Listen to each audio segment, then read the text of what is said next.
গল্পের শুরুতে একটা তোমাদের কথা বলে রাখি, এটা একটা এপি স্টোরি। তো হয়তো কোনো ডাবারদের সাথে আমার এই স্টোরির মিল হয়ে যেতেই পারে, তাই যদি তোমরা কোনো ডাবিং চ্যানেলে এই স্টোরি দেখে থাকো তাহলে তারা স্কিপ করে যেতে পারো।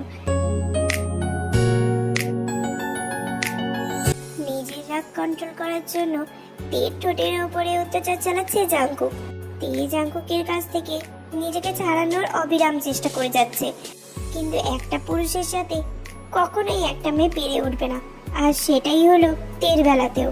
তের নিঃশ্বাস নিতে প্রচন্ড কষ্ট হচ্ছে, কিন্তু সেদিকে জাংকুকের কোনো হুঁশই নেই। তে জাংকুকের সাথে এক সময় না পেরে বেহুশ হয়ে যায়, আর তে সেন্সলেস হয়ে যাওয়ার পরে জাংকুক তের মুখে আলতো করে চুমু দিয়ে তারপর বলে, জান, তোমাকে আমি কষ্ট দিতে চাই না, কিন্তু কি করব বলো, তোমাকে আমি অন্য কোনো ছেলের সাথে সহ্য করতে পারি না, আর ঠিক তাই তো আমি তোমাকে অনেক বেশি কষ্ট দিয়ে ফেলি। তুমি যদি আজ ওই ছেলের সাথে কথা না বলতে, তাহলে আমি তোমায় আজ কষ্টও দিতাম না, আর এতটা রেগেও যেতাম না। কিন্তু তুমি চিন্তা করো না জান, তোমাকে আমার কাছে নিয়ে এসে আমার আদর ভালোবাসা সবকিছু দিয়ে পুষিয়ে দেব, আর তোমার জন্যই তো আমি এত দূর থেকে এসেছি। আই লাভ ইউ জান, আই লাভ ইউ। জাংকুক আরো কিছুক্ষণ থেকে তারপর তের বারান্দা দিয়ে নেমে চলে যায়। পরদিন সকালেই তে ঘুম থেকে উঠে ওয়াশরুমে গিয়ে আয়নার সামনে দাঁড়াতে নিজের ঠোঁট দেখে কালকে রাতের সমস্ত ঘটনা মনে পড়ে যায়, আর তে ভীষণভাবে কাঁদতে শুরু করে। কেন আমার সাথে এরকমটা হচ্ছে? আমি তো কারোর ক্ষতি করিনি, তাহলে আর কে রাতের অন্ধকারে এসে আমার উপরে ঝাঁপিয়ে পড়ে? আজ পর্যন্ত তাকে দেখলাম না। আমি কি এমন ভুল করেছি আল্লাহ, তুমি আমায় বলে দাও।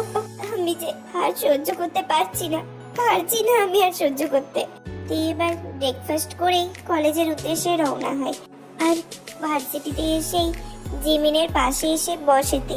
কি রেতে, কি হয়েছে তোর? না কিছু না, কালকে আবার এসেছিল তাই তো। এবার আর নিজেকে ধরে রাখতে পারলো না, জিমিনকে জড়িয়ে ধরে কাঁদতে লাগলো। আমি কি এমন ক্ষতি করেছি বলতে পারিস?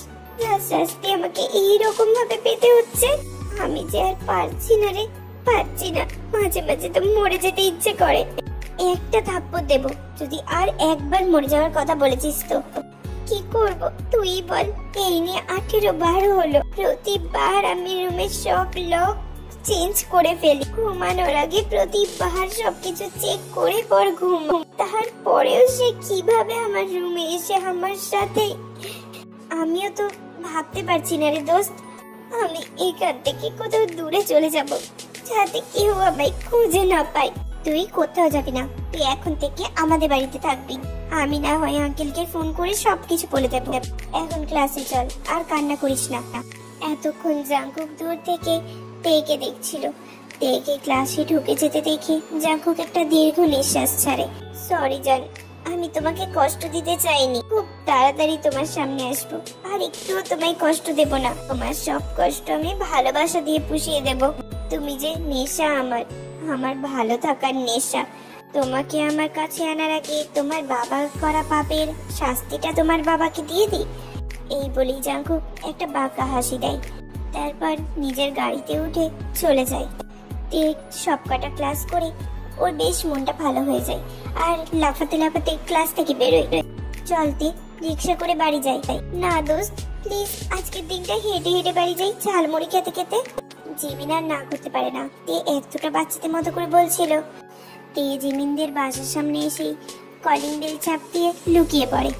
জিসো দরজা খুলে কাউকে দেখতে না পেয়ে রাগে গজগজ করতে করতে রুমে যেতে নিলেই কেউ ওকে পেছন থেকে চোখ ধরে নেয়। এতদিন পর আমার কথা মনে পড়লো তোর? তুমি এইবারেও বুঝে গেলে? মহারাজ সন্তানদের চিনতে পারবে না, এটা কি কখনো হয় না কি বোকামে? আমি এত কিছু বুঝি না, তুমি আমায় আগে খেতে দাও তো। তুই না এই মাত্র ঝালমুড়ি খেলিতে? দেখলে মা, তোমার মেয়ে না আমাকে একটু সহ্য করতে পারে না। আসলে তে জিসুকে ছোট থেকেই মা বলে রাখি, কারণ ও অনেক ছোটবেলাতেই ওর মাকে হারিয়ে ফেলেছিল, তাই জন্য। ওর কথা ছাড়তো, তুই আমার সাথে আয়। তেও হাসতে হাসতে বাড়ির ভেতর ঢুকে যায়। তে সেফলি বাড়িতে পৌঁছে গেছে তো সুগা? না মানে এখনো বাড়ি যায়নি। হোয়াট? ভাবি ওখান থেকে ওনার কোন একটা বান্ধবীর বাড়িতে গিয়েছে, আচ্ছা বুঝেছি, থাকো ওখানে, কিছুদিন থাকলে ওর মন ভালো হয়ে যাবে। ভাই আপনি ভাবিকে সবকিছু বলে দেন না কেন? সত্যি সত্যি আপনি এদিকে কষ্ট পাচ্ছেন আর ওদিকে ভাবিও কষ্ট পাচ্ছে। খুব তাড়াতাড়ি তোর ভাবিকে নিজের করে নেব, আর কষ্ট পেতে দেব না ওকে। ও তো আমার নেশা, ওকে ছাড়া কিভাবে ভালো থাকি বল। পরদিন সকালে তে আর জিমিন দুজনে একসাথে অনেক তাড়াতাড়ি রিক্সা করে ভার্সিটির উদ্দেশ্যে রওনা দেয়।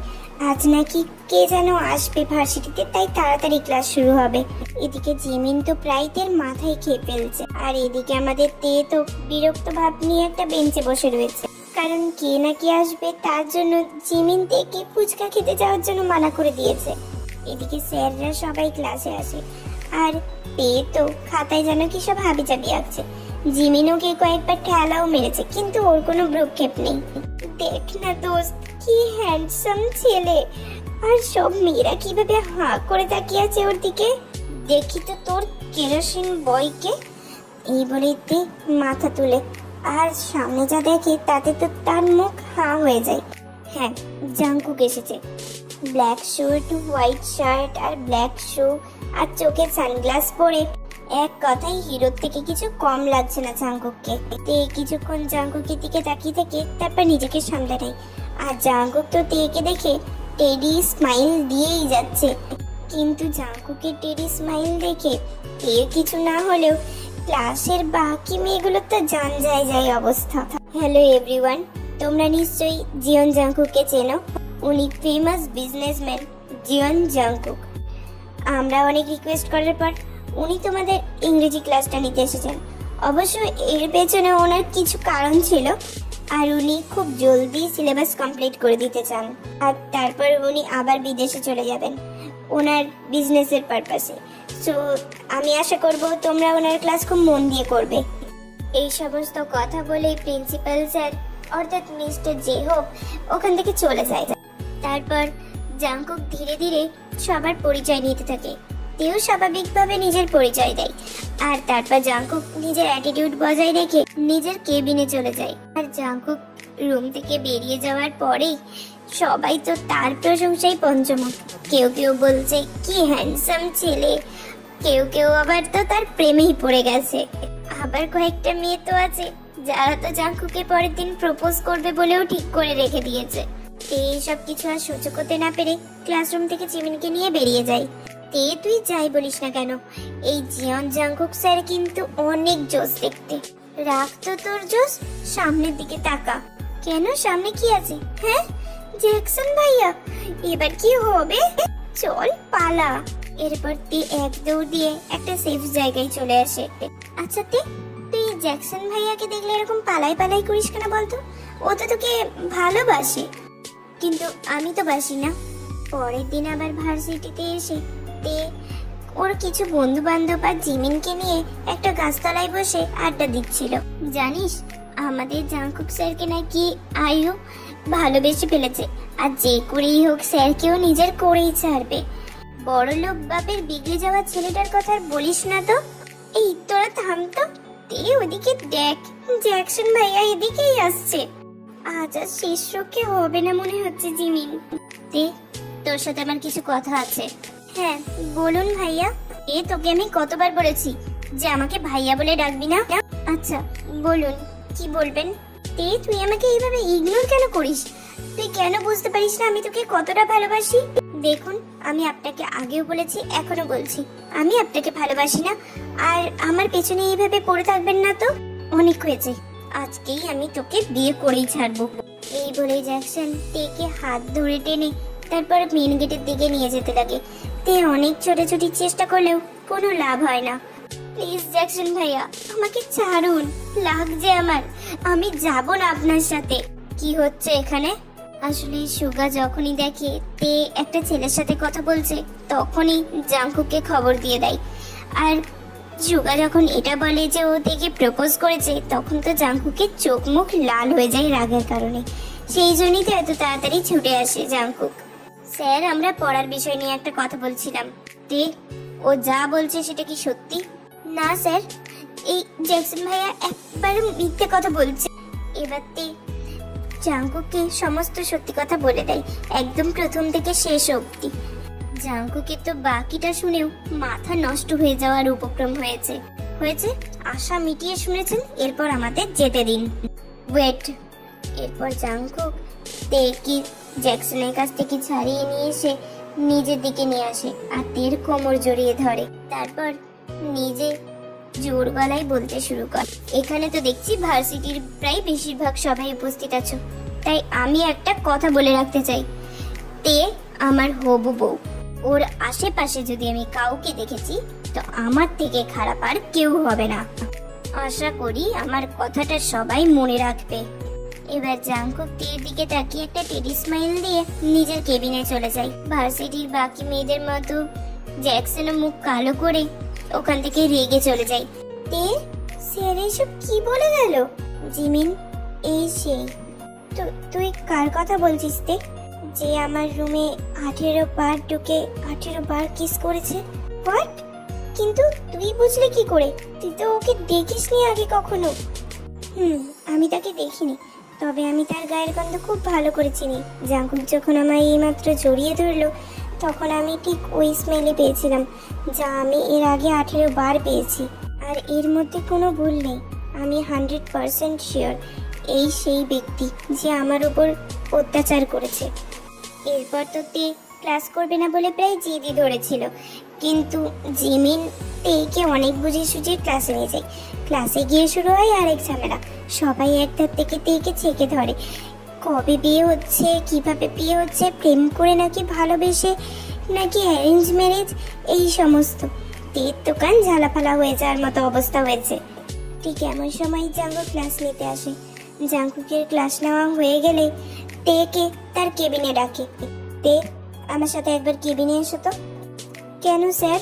এবার জাঙ্কুক চোখ গরম করে তাকালে তে ভীষণ ভয় পেয়ে যায়, আর কোনো কথা না বলে জাঙ্কুকের পেছন পেছন সুরসুর করে চলে যায়। তাই জাঙ্কুক তেকে বসিয়ে ড্রাইভ করছে, কিন্তু তের তো ভয়ে হাত পা ঠান্ডা হয়ে গেছে।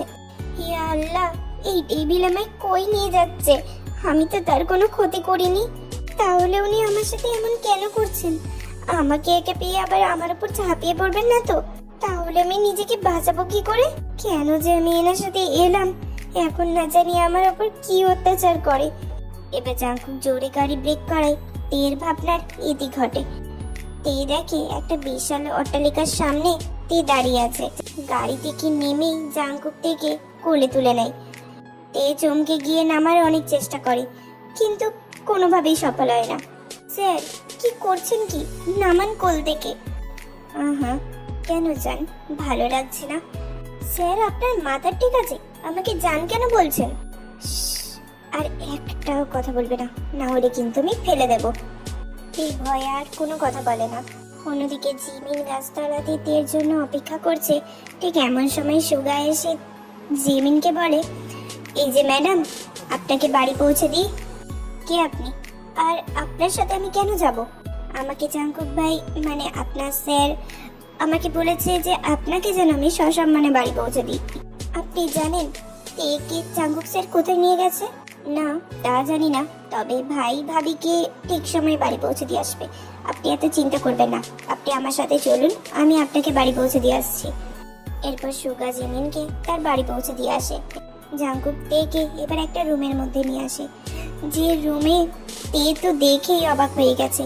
জাঙ্কুকের কোল থেকে নেমে রুমটাকে ঘুরে ঘুরে দেখছে। রুমের দেওয়ালের চারিদিকে তের ছোট থেকে বড় হওয়ার সমস্ত ছবি টাঙানো রয়েছে। তে তো এখন এটাই ভাবছে যে ওর এতগুলো ছবি জাঙ্কুক স্যারের বাড়িতে কি করে এলো। স্যার, আমি জানি জান, তোমার মনে অনেক প্রশ্ন রয়েছে, আমি আজ সবকটা প্রশ্নের উত্তর দেব। জাঙ্কুক এবার নিজের বেডের মধ্যে বসে তেকে তার কোলের মধ্যে বসায়। স্যার, কি করছেন এসব?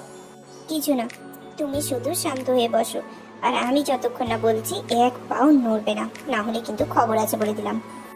তে যে ছুটকারা পাবে না এটাও খুব ভালোভাবে বুঝে গেছে, তাই জন্যই বলে, ঠিক আছে আমি নড়বো না, কিন্তু আপনি আমার প্রশ্নের সমস্ত উত্তর দেবেন। আমার বাবা আর তোমার বাবা খুব ভালো বন্ধু ছিলেন, কিন্তু আমার বাবা তোমার বাবার থেকে বিজনেসে কিছুটা এগিয়েছিলেন। আমার দাদু ভাই প্রথমে তোমাকে আমার বউ করতে চেয়েছিল, কিন্তু দাদু ভাইয়ের কথাই প্রথমে কেউ রাজি হয়নি। হ্যাঁ, তারপর দাদু ভাই যখন অসুস্থ হয়ে যায়, তখন তার অসুস্থতার কারণে আমার আর তোমার বিয়ে হয়। তখন তোমার বয়স মাত্র 4 কি 5 বছর, আর আমার বয়স তখন 7 থেকে 8 বছর। তোমার হয়তো কিচ্ছু মনে নেই, কিন্তু আমার স্পষ্ট মনে আছে। আমার লাল টুকটুকে বউ সেজেছিলে তুমি সেদিন। কি মিষ্টি না লাগছিল তোমায় সেদিন দেখতে। বিয়েতে কবুল বলার পর তুমি প্রচন্ড কেঁদেছিলে সেদিন, কিন্তু তোমার কান্না সহ্য করতে না পেরে আমি ফ্রিজ থেকে তোমায় চকলেট আইসক্রিম সব দিই। তুমি খুশিতে লাফাতে লাফাতে আমায় অনেক চুমু দাও, আর সাথে সাথে অনেক খুশি হয়ে যাও। আশেপাশে সবাই তো এটাই বলতে থাকে যে এখন থেকেই বউয়ের কষ্ট দেখতে পারি না, আর সব সময় নিজের মধ্যে আগলে রাখতে চাই। আর সত্যিই তাই, তোমায় আমি সব সময় আগলে রাখতে চাই, কখনো কষ্টে দেখতেই পারবো না। তুমি ছোটতে আমায় বারবার বলতে যে জাঙ্কুক ভাইয়া তুমি আমায় অনেক চকলেট দেবে, তাহলে আমি তোমায় অনেক ভালোবাসবো। আমিও তখন তার প্রতি উত্তরে বলতাম যে হ্যাঁ, তোকে আমি অনেক চকলেট দেব, তুই তার বদলে আমাকে শুধু একটু ভালোবাস, আমার সমস্ত কিছু সব তোকে দিয়ে দেব। এইভাবেই দেখতে দেখতে 2 বছর কেটে যায়। ঠিক তারপরে বাবার বিজনেসের জন্য আমাদের সবাইকে সিঙ্গাপুর যেতে হয়। সেদিনকে কান্নাটাই না কেঁদেছিলি তুই। আমার আম্মু ওখানে গিয়ে সবসময় বলতো যে আমি যেন ওখানে গিয়ে কোনো মেয়ের দিকে না তাকাই, কারণ আমার জন্য একটা লাল টুকটুকে পরি অপেক্ষায় করে বসে আছে। তারপর হঠাৎ একদিন আমি জানতে পারি যে তোমার আম্মু মারা গিয়েছে, আর তারপর থেকেই তোমার আব্বু আর আমাদের সাথে কোনো যোগাযোগ রাখেনি। আমি এরপর পড়াশোনা শেষ করে নিজের বিজনেস দাঁড় করাই। হ্যাঁ, বিজনেসে অনেক সফলও হই। তারপর হঠাৎ একদিন আম্মু বলে যে তার পুত্রবধূকে যেন আমি আমার বাড়িতে নিয়ে আসি, কিন্তু তখনই জানতে পারি তোমার আব্বু তার বিজনেসের কোনো পার্টনারের ছেলের সাথে তোমার আবার বিয়ে ঠিক করেছে। এটা শুনে তো আমার রাগ প্রচন্ড পরিমাণে বেড়ে যায়। আমি তো এখনো এটাই বুঝতে পারছি না যে আঙ্কেল কেন এরকম করলেন। আর রইল বাকি তোমার শাস্তির কথা। যখন আমি এই বাংলাদেশে আসি, তখন তো আমি জানতে পারি যে তোমরা এই বাসায় আর থাকো না, পুরনো বাসা ছেড়ে দিয়ে নতুন বাসায় গেছো। তাই তখন সুগা আমাকে অনেক হেল্প করে তোমাদের নতুন বাসা খুঁজে দেওয়ার জন্য। আর তুমি যেদিন যেদিন কলেজে যে কোনো ছেলের সাথে কথা বলতে, সেই দিন আমি তোমার বাড়িতে যেতাম রাত্রেবেলায় তোমাকে শাস্তি দেওয়ার জন্য। নিজের রাগ কন্ট্রোল করতে পারতাম না যে, কারণ আমি যার জন্য এত দূর থেকে এসেছি সে অন্য ছেলেদের সাথে গল্প করছে, এটা কিভাবে দেখতাম বলো? পরে নিজেকে আমি আরো বেশি কষ্ট দিতাম, কারণ সেই রাতে যে তুমি অনেক বেশি কষ্ট পেতে, সেই কষ্ট যে আমি সহ্য করতে পারতাম না। তুমি পরের দিন কাঁদতে, সেই চোখের জল আমি সহ্য করতে পারতাম না। চোখ খোলা দেখলে আমার বুকের ভেতরটা মোচড়ে উঠতো। কি করব বলো? কিন্তু আমিও যে তোমায় অন্য ছেলেদের সাথে গল্প করতে দেখতে পারতাম না। তুমি আমার সেই জাঙ্কুক ভাইয়া? হ্যাঁ জান, আমি তোমার সেই জাঙ্কুক ভাইয়া। আমি কিচ্ছু ভুলিনি জাঙ্কুক ভাইয়া। আমার সব কিছু মনে না থাকলেও কিছু কিছু মূল্যবান ঘটনা আমার বুকে ঠিকই মনে আছে, স্মরণীয় হয়ে আছে। কিন্তু জাঙ্কুক ভাইয়া তুমি অনেক বাজে, আমাকে অনেক কষ্ট দিয়েছো তুমি। খবরদার, আর একবার যদি আমাকে জাঙ্কুক ভাইয়া বলেছিস তো তোর খবর আছে বলে দিলাম। আমি তোর বর, তুই আমাকে আমার নাম ধরে ডাকবি। কি তখন থেকে ভাইয়া ভাইয়া করে যাচ্ছিস? তুমি কিন্তু আমাকে আবার বকছো। সরি জান, আমার আর বকবো না। হঠাৎ একটা কথা মনে পড়ে যায়। আচ্ছা, তুমি বললে আমার আব্বু নাকি আমার অন্য কোথাও বিয়ে ঠিক করেছে। জাঙ্কুক প্লিজ, আমি এই বিয়ে করতে পারবো না, তুমি আটকাও যে করেই হোক। তুমি চিন্তা করো না, আমি থাকতে তোমাকে আমার কাছ থেকে কেউ আলাদা করতে পারবে না। তুমি হলে আমার ভালো থাকার পাসওয়ার্ড, তুমি হলে আমার নেশা। তোমার নেশাতেই আমি ডুবে থাকতে চাইতে। তোমাকে যে আমি খুব করে চাই, খুব বেশি চাই আমি তোমাকে আমার নিজের কাছে। তে জাঙ্কুকে জড়িয়ে ধরে বসে আছে। হঠাৎ জাঙ্কুকের বুক থেকে মাথা তুলতে জাঙ্কুক তেকে জিজ্ঞেস করে, কি হয়েছে জান, কিছু বলবে? বাসায় যাবো জাঙ্কুক, ওদিকে জিমিন অনেক চিন্তা করবে। আচ্ছা, পৌঁছে দিয়ে আসবো। তার আগে তুমি একটু ফ্রেশ হয়ে নাও, আমরা লাঞ্চ করে নিই, তারপর দিয়ে আসবো। কিন্তু জাঙ্কুক জিমিন, ও নিয়ে তোমায় ভাবতে হবে না, ওদিকে ঠিক সময়ে আমি তোমায় পৌঁছে দিয়ে চলে আসবো। কিন্তু আমি যে ফ্রেশ হব, আমি তো সাথে করে কোনো জামা আনিনি। আচ্ছা, তো এই ব্যাপার, আগে বলতে হয়তো। চুপচাপ আলমারির কাছে যাও আর আলমারির দরজাটা খুলে দেখো। তেউ জাঙ্কুকের কথা মতো আলমারির দরজাটা খুলে দেখে আলমারি ভর্তি শাড়ি রাখা। কি হলো, অবাক হয়েছো? আমি তোমার জন্য সমস্ত কিছু রেডি রেখেছি, তুমি যাও গিয়ে ফ্রেশ হয়ে নাও। কিন্তু জাঙ্কুক, আমি তো শাড়ি পরতে পারি না। জাঙ্কুক একটা বাঁকা হাসি দেয়। আমি জানি তো জান, তুমি শাড়ি পরতে পারো না, তাই জন্যই তো শাড়ি এনে রেখেছি। তাহলে আর ফ্রেশ হয়ে কি লাভ? আমি তো শাড়ি পরতে পারবো না। তোমার হাজবেন্ড থাকতে তোমার শাড়ি পরার চিন্তা করতে লাগে? আমি আছি কি করতে জান, আমি তোমায় শাড়ি পরে দেবো। যা লুচু একটা। জাঙ্কুককে নিজের কাছে এগিয়ে আসতে দেখি এই মতলব ভালো না বুঝে পেটিকোট আর ব্লাউজ শাড়ি নিয়ে বাথরুমের মধ্যে ঢুকে পড়ে। তে ফ্রেশ তো হয়ে গেছে, বাথরুমে পেটিকোট আর ব্লাউজ পরে তে এটাই ভাবছে যে কি করে জাঙ্কুকের সামনে এই অবস্থায় দাঁড়াবে। ভীষণ লজ্জা লাগছে তের। এরপর কোনো উপায় না পেয়ে বাথরুম থেকে বেরোয়। এদিকে তের এত দেরি হচ্ছে দেখে জাঙ্কুক তেকে ডাকতে যায়। তে, তোমার এত দেরি? এরপর তো জাঙ্কুক যা দেখে তাতে তো ওর মুখ স্তব্ধ হয়ে যায়। তে লজ্জা লজ্জা মুখ করে মাথা নিচু করে দাঁড়িয়ে আছে। চুল থেকে টপ টপ করে বিন্দু বিন্দু জল পড়ছে, শরীর পুরো ভেজা। পেটিকোট আর ব্লাউজ পরে তার সামনে দাঁড়িয়ে আছে এক অসম্ভব সুন্দর পর। তে মাথা তুলে জাঙ্কুকের চোখে চাহনি দেখে লজ্জায় জাঙ্কুকের বুকে মুখ লুকায়। জাঙ্কুক বেশ কিছুক্ষণ পর নিজেকে ধাতস্থ করে তের উদ্দেশ্যে বলে, জান, আমি তো তোমার হাজবেন্ড, তাই না? আমার সামনে এত লজ্জা পাওয়ার দরকার নেই, ঠিক আছে? তোমার উপর সবকিছুর অধিকার আমার আছে। তে জাঙ্কুকের এমন লাগাম ছাড়া কথা শুনে আর বেশি করে লজ্জা পেতে থাকে।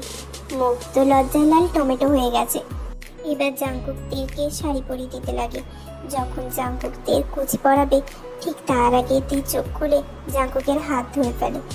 আহা, কি হয়েছে জান? প্লিজ জাঙ্কুক, এটা আমি করে নিচ্ছি। জাঙ্কুক তের লজ্জা পাচ্ছে দেখে আর কিছু বলে না। ঠিক আছে, তুমি পরে নাও এই বাকিটা। কিন্তু পরক্ষণেই জাঙ্কুক তের এমন নতুন বধূ রূপ দেখে আর নিজেকে কন্ট্রোল করে রাখতে পারে না। তেকে পিছন থেকে জড়িয়ে ধরে তাকে আরো নিজের কাছে টেনে নেয়। তারপর আস্তে আস্তে তের কানের লতিতে কিস করে আর তার সাথে সাথে তের গলায় ঘাড়ে নিজের মুখ ডোবাতে থাকে। তারপর তেকে সামনের দিকে টেনে এনে ঠোঁটে উষ্ণ চুম্বন দিতে লাগে। এরপর তেকে আর দেখে কি এতক্ষণ তো শুধু লাল হচ্ছিল লজ্জায়, এবার তো লজ্জায় লাল নীল হলুদ সব একসাথে হতে লাগে। তে জাঙ্কুকে হালকা ধাক্কা দিয়ে পর বলে, চলো বাসায় যেতে হবে, জিমিন অনেক চিন্তা করবে হয়তো। এবার তে জিমিনের বাড়ি ছেড়ে এসে কলিং বেল বাজায়। সাথে সাথে জিমিন দরজা খুলে দেয়। জিমিন এবারে এক টান দিয়ে তেকে নিজের রুমে নিয়ে যায়। তে, তুই তো শাড়ি পরতে পারিস না, তাহলে তুই শাড়ি কি করে পরলি? শাড়ি পরতে পারি না, কিন্তু জাঙ্কুক পরিয়ে দিয়েছে। জাঙ্কুক স্যার পরিয়ে দিয়েছে, তুই বাধা দিসনি? আরে তুই নর্মালি কি করে কথা বলছিস? জাঙ্কুক তো আমায় পরিয়ে দিতেই পারে বল, কারণ ও যে আমার হাজবেন্ড। জাঙ্কুক স্যার তোর বর? জাঙ্কুক আমার বর, আমাদের ছোটতেই বিয়ে হয়ে গেছে। এরপর তে জিমিনকে সমস্ত ঘটনা খুলে বলে। হাই হাই, তে তোরও বিয়ে হয়ে গেল, এবার আমার কি হবে? আমার তো এখনো একটা বয়ফ্রেন্ড অব্দি জুটলো না, মনে হচ্ছে আমাকে এরকম কচি জীবনই কাটাতে হবে। তেরে, আমি তোর বিয়েতে কত নাচবো ভেবেছিলাম, সব তো ধুলোই মিশে গেল। ঠিক আছে, নিজের বিয়েতে ভালো করে নেচে নিস, কেমন? এবার ঘুমাবি চল। এইভাবেই দেখতে দেখতে কেটে যায় বেশ কিছুদিন।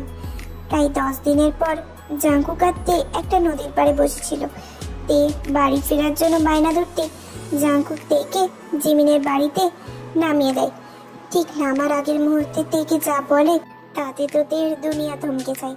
তে এখনো জাঙ্কুকের বুকের মাঝেই মুখ গুজে ক্রমাগত কান্না করে চলেছে, একটুও ছাড়ছে না জাঙ্কুককে। তে জান আমার, তুমি এইভাবে কাঁদতে থাকলে আমি কি করে সিঙ্গাপুর যাই বলো তো? বিজনেসের একটা প্রবলেম না হলে আমি যেতে চাইতাম না, তবে তুমি যদি এভাবে কান্না করো আমি সব মিটিং ওখানে ক্যান্সেল করে দেব। প্লিজ জান, তুমি কান্না থামাও, তুমি যা বলবে তাই হবে। আর তুমি এইভাবে কান্না করতে থাকলে আমি যে ওখানে গিয়ে বাকি 15 দিন শান্তিতে থাকতে পারবো না তে। জাঙ্কুকের কথা শুনে তে শত কষ্ট হলেও মুখে হাসি রেখা টেনে এনে পর বলে, না জাঙ্কুক, তোমার বিজনেসের প্রবলেম হচ্ছে, তুমি যাও, আমি আটকাবো না। আর আমি কাঁদছি না, আমি তোমাকে ভালোভাবেই বিদায় জানাচ্ছি। তুমি পৌঁছে আমাকে ফোন করো, আর প্রতিদিন ফোন করতে ভুলো না যেন। আমি তোমার জন্য অপেক্ষায় রইলাম। 15 দিন পর দেখা হচ্ছে, কেমন? এবার জাঙ্কুক তেকে নিজের কাছে টেনে এনে ঠোঁটে ভালোবাসার পরশ এঁকে দিতে থাকে। সেদিনের পর থেকে পেরিয়ে যায় 7টা দিন। এই এক সপ্তাহে তের সাথে জাঙ্কুকের প্রথম 5 দিন খুব ভালোভাবে কথা হয়, কিন্তু এই লাস্ট 2 দিন তের সাথে জাঙ্কুকের কোনো রকম যোগাযোগ হচ্ছে না। ফোন বারবার সুইচ অফ বলছে। আর এই 2 দিনে তের সাথে অনেক কিছু হয়ে গেছে।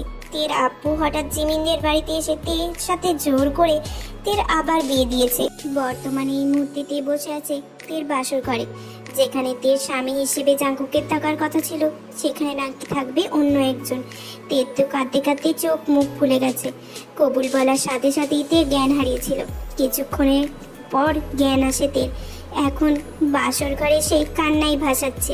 জাঙ্কুক ফোন না ধরার কারণে তে বিয়ে করতে যাওয়ার আগে জাঙ্কুকের ফোনে একটা মেসেজ দেয়, তোমার সাথে বিয়ে করে সংসার করার ইচ্ছেটা যে ছিল সেটা বোধহয় আর পূরণ হওয়ার নয়। তুমি ভালো থেকো, পারলে তোমার জন্য ভালো কাউকে খুঁজে নিও। আমি হয়তো তোমার ইচ্ছে আর পূরণ করতে পারলাম না। ইতি তোমার তে। তের ভাবনা ছেদ ঘটায় একটা খটখট আওয়াজ। সামনের দিকে না তাকিয়ে সামনে থাকা ব্যক্তিটিকে বলতে শুরু করে, দেখুন, আপনি কে আমি জানি না, আপনার নাম কি আমি সেটাও জানি না, আর জানার ইচ্ছেটুকুও আমার নেই। আমি একজনকে ভীষণ ভালোবাসি, আমার নিজের থেকেও বেশি ভালোবাসি। আমার আব্বু আমাকে জোর করে বিয়ে দিয়েছে। এই বিয়েতে আমার বিন্দু মাত্র ইচ্ছে ছিল না, আমার মত ছিল না, আমার মতের বিরুদ্ধে বিয়ে হয়েছে। চিন্তা করবেন না, আমি আপনাকে খুব শীঘ্রই ডিভোর্স দিয়ে দেব। কেউ তের সামনে পানির গ্লাস ধরে আর বলে, অনেক লেকচার দিয়েছেন, এবার গলা ঠান্ডা করুন। আপনি আমার সাথে মজা কর। তে আর কিচ্ছু বলতে পারে না। সামনে থাকা ব্যক্তিটিকে দেখে তের তো মুখ হাঁ হয়ে যায়। সেটা কেউ না, জাঙ্কুক। তুমি এখানে? আমার বর কই? আমি এখানে থাকবো না তো কে থাকবে জান? জাঙ্কুক, তুমি এখানে কি করছো? আর এই এতদিন ধরে তুমি কোথায় ছিলে? 1000 বার ফোন করা সত্ত্বেও কেন ফোন তোলোনি? তুমি এখন কেন এসছো? সব শেষ হয়ে যাওয়ার পর মজা দেখতে? কিচ্ছু শেষ হয়নি জান, তোমার আর আমার আবার বিয়ে হয়েছে। তুমি তো মুখ তুলে চেয়েও তাকালে না, আর কবুল বলার সাথে সাথে ঠুস করে অজ্ঞান হয়ে গেলে। আসলে তোমার আব্বু আমার সাথে কিছুদিন আগে দেখা করতে গিয়েছিল, মানে যেদিন থেকে আমি তোমার সাথে ফোনে যোগাযোগ রাখছি না সেই দিন থেকে। তোমার আব্বু গিয়ে বলে যে ওনার যে বিজনেস পার্টনার তার ছেলে ব্ল্যাকমেল করে তোমার সাথে বিয়ে করতে চাই, আর এখন সেটা ধরতে পেরে তাকে পুলিশে দিয়েছে। আর আমি যেন তোমাকে আমার কাছে ফিরিয়ে নিয়ে আসি, আর সেই জন্য একটা ছোট্ট নাটক করেছিলাম যাতে তোমাকে আমার কাছে ফিরিয়ে নিয়ে আসতে পারি। আর কয়েকদিন ফোন বন্ধ রেখেছিলাম।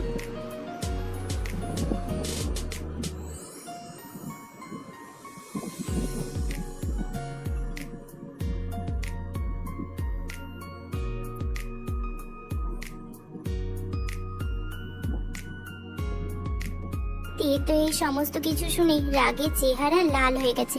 জাঙ্কুক খুব ভালোভাবেই বুঝতে পারছে তে প্রচন্ড রেগে গেছে।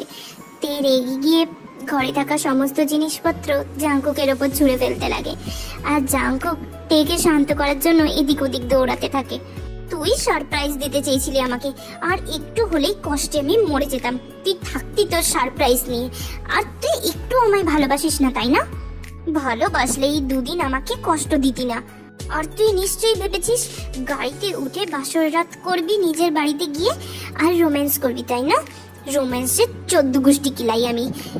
রোম্যান্স তো দূরের কথা, বাসর রাত অব্দি করবো না আমি। জাঙ্কুক এবার আস্তে আস্তে তেকে পিছন দিক থেকে জড়িয়ে ধরে। জান, প্লিজ রাগ করে থেকো না, আমি বুঝতে পারিনি তুমি এতটা কষ্ট পাবে। তে আর নিজেকে ধরে রাখতে পারে না, সাথে সাথে জাঙ্কুকের বুকে মুখ গুজে ফুপিয়ে ফুপিয়ে কান্না করতে শুরু করে। কুত্তা হারামি, আর যদি কোনোদিন আমাকে কষ্ট দিয়েছিস তাহলে কিন্তু আমি যেদিকে দু চোখ চাই চলে যাবো, আর আমাকে খুঁজেও পাবি না। না জান, তোমার আজ যা রূপ দেখলাম তাতে আমি আর কোনোদিন তোমাকে না বলে কোনো কাজ করছি না। এই 2 দিন তুমি আমাকে যে কষ্ট দিয়েছো তার জন্য তোমায় শাস্তিও পেতে হবে। এখনই দেবে? এখনই। আর তুমি আজ বাসর করতে পারবে না, এটাই তোমার শাস্তি। না জান, এটা বলো না, অন্য কিছু বলো। না, তা হবে না। কিন্তু তুমি এদিকে এগিয়ে আসছো কেন? তুমি আমাকে যে শাস্তি দেবে সেটাই আমি মাথা পেতে নেব, কিন্তু এই শাস্তিটা আমি মানতে পারবো না। তো এখন কি করবেন আপনি মশাই? তোমাকে নিয়ে এক অজানা রাজ্যে পাড়ি দেব, যেখানে শুধু তুমি আর আমি থাকবো। বেঁচে থাকুক এইভাবে ভালোবাসার কপোতগুলো, বেঁচে থাকুক তাদের ভালোবাসাগুলো, পূর্ণতা পাক তাদের ভালোবাসা।